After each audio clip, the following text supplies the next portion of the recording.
What's up, Nail City? I'm Megan Thompson alongside our head coach, Mike Bavis, for this week's Nailers TV. Coach, we're just a little bit over a week removed from the season. In your opinion, how do you feel like the year went overall? I think it was a good season, to be in the hunt right to the last weekend in a really difficult division. There were no easy games in our division. Veteran, skilled, fast, and to have a team that kind of really came together at the start of camp. That was, I think, what I learned to be a unique situation.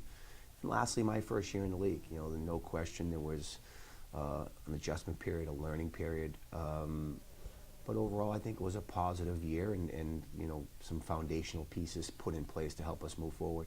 As you mentioned, it was your first year in the league. What was maybe the biggest challenge this season of that learning curve, adjusting from the collegiate level to here in the ECHL?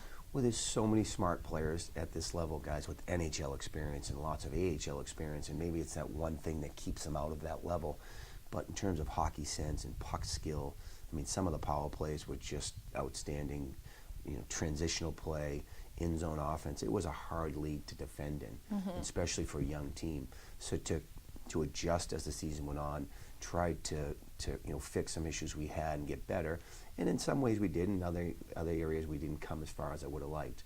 But stopping some of these high-powered offense, that was a challenge.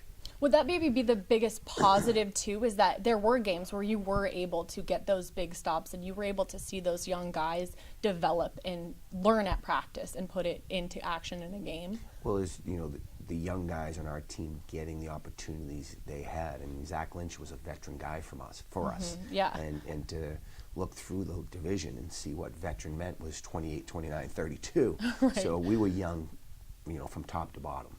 And then you go to the rookies and see the kind of ice time they had to see their games kind of flourish as the season went on in different roles, whether it was Lacroix, Hirano, and then you go to the goaltenders, O'Connor and Ruby.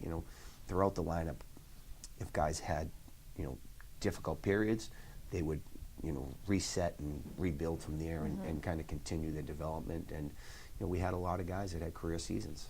How rewarding is that as a coach to watch these young guys who, all came together in camp and you're seeing them develop and then get the shot in the AHL level? When it's happening in the season, you just sense it as, hey, they're playing better. But when you look at the season after and as a whole, and you see where their games came from and where they finished the season, and as you mentioned, some guys getting to the American League and performing well, that feels good in terms of what the model we think we want to have here and how that helps them get to the next level. How was Wilkes? I know you just got back from there and you were there this last weekend and you got to see O'Connor again in games as well as Hirano and Burks and Lacroix. How was that, and how did those guys sort of react to not only playing but also getting wins, assists, and goals? Well, I think they enjoyed getting their opportunity. Yeah. You could see it on their faces, and as you mentioned, they all performed really well. They looked relaxed.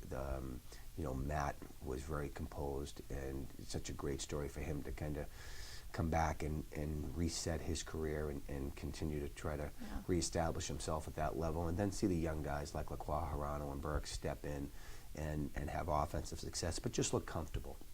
Moving forward, obviously we've got a long summer ahead, but for you, what's the next step in the process of looking towards next season? Do we look, I know you can't touch on it, but hopefully have some guys come back, and is this a group that you can really build off of and the future looks bright here? Well, we hope so. Yeah. We think that, we do think this was a good group, and the veteran pieces weren't as deep as some other teams, as old as some other teams.